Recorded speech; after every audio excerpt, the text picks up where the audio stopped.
আইনশৃঙ্খলা তলানিতে এসে ঠেকেছে। প্রকাশ্যে দিবালোকে চুরি ছিনতাইয়ের ঘটনা এখন জলভাত।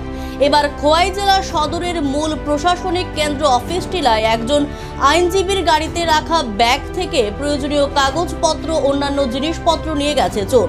ঘটনা শনিবার বেলা ৩টা নাগাদ। খোয়াই কোর্টে কর্মরত আইনজীবী সিরাজ দেববর্মা অফিস টিলায় জেলা পরিষদের কার্যালয়ের সামনে নিজের গাড়ি রেখে কোর্টে যান। সিরাজ দেববর্মার গাড়িতে ছিল সহকারীর আইনজীবী মানিব্যাগ, কেস ফাইল। বাড়ি ফেরার সময় দেখেন গাড়িতে রাখা ভ্যানিটি ব্যাগ থেকে প্রয়োজনীয় কাগজপত্র সহ অন্যান্য জিনিসপত্র কেউ নিয়ে গেছে। স্থানটি সিসি ক্যামেরার আওতাভুক্ত। এখানে প্রতিদিন বেশ কয়েকজন নিরাপত্তা কর্মী ডিউটি করেন। তা সত্ত্বেও এই ধরনের গোটা ঘটনায় শহরের নিরাপত্তা ব্যবস্থা নিয়ে প্রশ্ন তুলেছেন স্থানীয়রা। ঘটনাটি লিখিতভাবে পুলিশকে জানিয়েছেন আইনজীবী।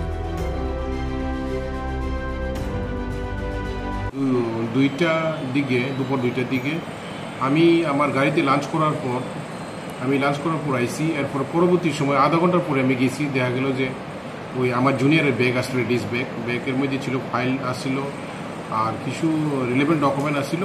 এই ব্যাগটা আর পাওয়া যায়নি। স্যার, এই বিষয়ে কি থানাতে কমপ্লেন করছেন? এই বিষয়ে আমরা থানাতে কমপ্লেন করছি, যে এন্ট্রি করা হয়েছে, পুলিশ ইনভেস্টিগেশন করতেছে। কিন্তু এই জায়গাটা অফিস ছিল, এটা সিসি ক্যামেরার আওতার মধ্যে আছে। স্যার, সিসি ক্যামেরা কি পরীক্ষা করা হয়েছে? সিসি ক্যামেরা পরীক্ষা করা হয়নি, এটা করা হইব। Thank you sir.